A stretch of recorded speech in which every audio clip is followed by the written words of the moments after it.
Hey everyone, and welcome back to the FishMarketAcademy, where we teach how to fish for gains. So in today's video, we'll be exploring how to earn 80% on your Luna in a... So in today's video, we'll be exploring how to earn up to 80% APY on your Luna in a bear market. So let's take a look, and if you found this video useful or interesting, do remember to like and subscribe. And let's get started. Just a disclaimer, nothing I say is financial advice, and there are risks involved in this strategy.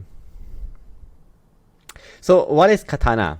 Apart from the sword that you use to decapitate your enemies, Katana is a yield generating protocol on Solana that offers users a suite of vaults with automated yield strategies. So this is also known as SSOV, or Single-Sided Staking Options Vault. If you are familiar with Ribbon Finance or Dopex, you probably are familiar with what this is as well. But if you're not sure, basically it allows for people to use options to sell or buy options to actually earn additional yield on top of your existing asset. So in this case, what we're going to be doing is to sell call options on Luna to generate extra yield on our Luna, but there are risks involved. But this is generally something that you might want to consider in a neutral or bearish market. But as we all know, Luna has no bear market, it is up only. Definitely not financial advice. Do note that using Katana might also give you a potential airdrop in the future because there are no airdrops yet. But airdrops can be pretty lucrative if they actually do give out, so that's something that might be an added bonus for using this.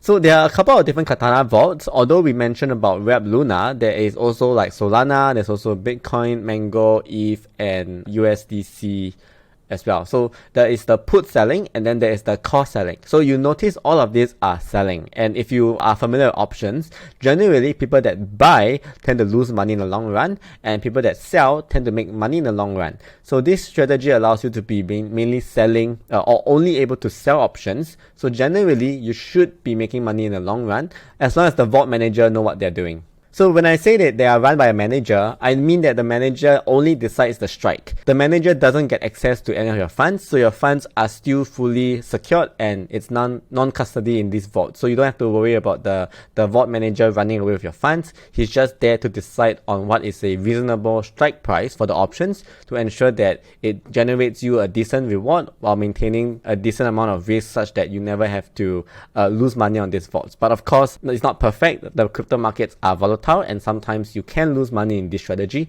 which I'll explain in a bit.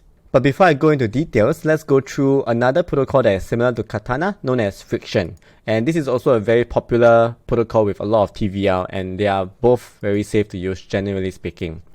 So generally, Friktion and Katana are very similar. Friktion does have a bit more options in terms of the Solana covered call pools. There is a higher risk option with higher rewards, but there are more features that Friktion is creating in the future, and also they have no token as well, so you might want to put a bit into there just to see whether you can get an airdrop in the future.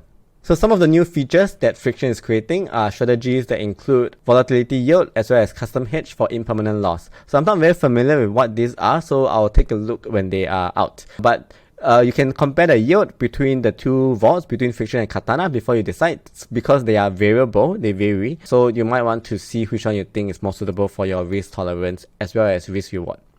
So let's take a look at the actual difference between the two protocols. So on the left, we have Katana, which is projecting an APY of 84%. Just take note, this is highly inaccurate, and you should not be basing off anything very serious using this figure, because they are very variable and it changes relatively drastically depending on the market conditions. So if you notice for Katana, you will see that you can see current Luna price is at $88. So that this is taken on the 1st of March. Luna just shot all the way up, so congrats everyone. But the strike price here is $85. So no congratulations to everyone in this pool, because there's a possibility that they lose a bit of money. But they don't actually lose a lot, because the projected APY is at 84%, and even if it goes a bit above, you'll probably still make a lot of money in the long run as long as it doesn't keep going above. And what I mean is that the expiry is in 72 hours, right? So every 2 weeks, there will be a new strike price being created. And in this case, this strike price is probably going to be a lot higher. So as long as Luna doesn't go up non-stop at this kind of velocity, then you will probably be making money and not losing money. So that is the risk. How much you lose is not really decided, but they will reflect in the projected APY, and it will be projected downwards. But by and large, you won't lose money if Luna goes sideways or go down in terms of your Luna denomination. Of course, if Luna goes down, you will make more Luna here, but you will be losing in Luna value. But that is good because that means you can buy more Luna with your salary at a cheaper price. So that's always good. If Luna goes down, you can always buy the dip. So you can't really lose in this scenario where even if Luna goes up, you now have more Luna to actually borrow against the Luna to get more UST to buy Luna. So no matter what, you win. And very importantly, not financial advice. Now on the right side, we have Friktion, and you'll notice Friktion is currently giving about 60% APY, and this is lower than Katana. So I'm not sure which is more accurate or why there's a difference, because if you look at the large trader option, it's also $85 call on March 4th, which seems to be the same as this. So maybe Friktion is a bit more accurate because they have more TVL. If you compare the 10 million here versus the 2.2 million here, I tend to think that the one with the larger TVL should be the one that's more accurate. And if you also take a look into the performance and withdrawal fee, Friktion's performance fee is not that low. It's at 10%. And there's a small withdrawal fee at 0.1%. I think that's fine. So these are some details to take note of when you are using these protocols. But generally speaking, the APY is already factored the performance fee into the APY. So you don't really have to care about the performance fee usually. So for those who are not familiar with covered call, here's a explanation on this. Basically, this is the price. So if the price goes up, right, then you will basically have limited amount of profits. Whereas if the price goes down, right, then you will actually lose money. But this is denominated in USD. So if the price of Luna keeps going up, you will have your profits kept in USD, but you will actually be losing Luna in terms of the amount of Luna that you have.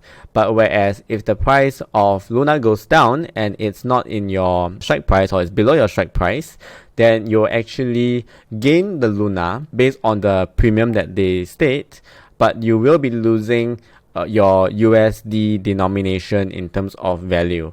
So just keep this in mind. If the price of Luna keeps going up non-stop, you will be losing Luna, but you will not be losing USD denominated value. But let's be real, everyone denominates their portfolio in Luna. It's all about how much Luna you can accumulate, not how much USD you have. So you actually kind of lose if Luna keeps going up in covered call strategies.